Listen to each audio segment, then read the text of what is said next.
So I know a lot of you guys have not had computer classes, which is a crime because when you get out in the real world, you're more than likely to use a computer than not. I mean, sometimes there's some touch things that are starting to come in the tablets, but if you're going to do professional, you're going to use a computer. You're going to use basically a gaming computer because they're called graphics cards because they render graphics and they're geared at gamers because the graphics are that. But basically, the people that make the games need those so that Photoshop can render the graphics. So they're like really fast gaming graphics cards, and they can cost upwards of 3, 4. I think mine was 700.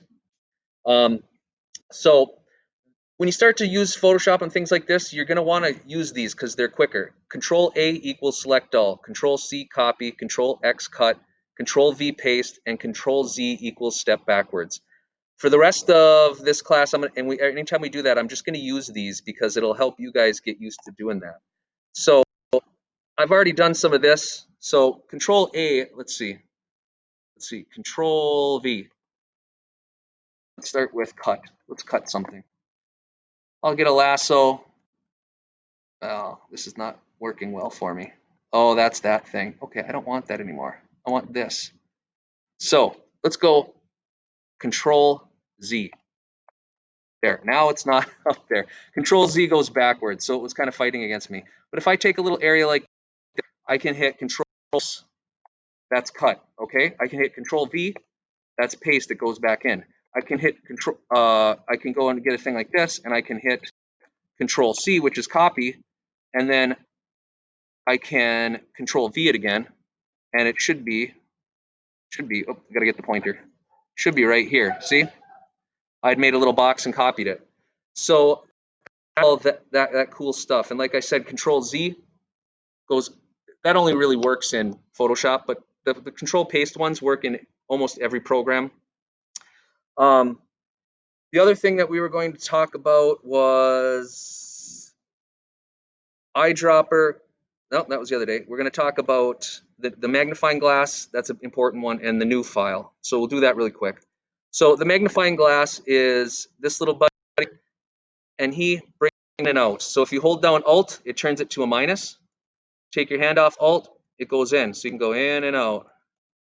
That's kind of an important thing because you might want to just work on this eye. Even pixel by pixel, you can work on this eye, right?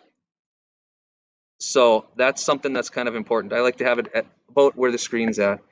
And then the other thing was the new file. All right, yeah, new file. So you want to create a new file.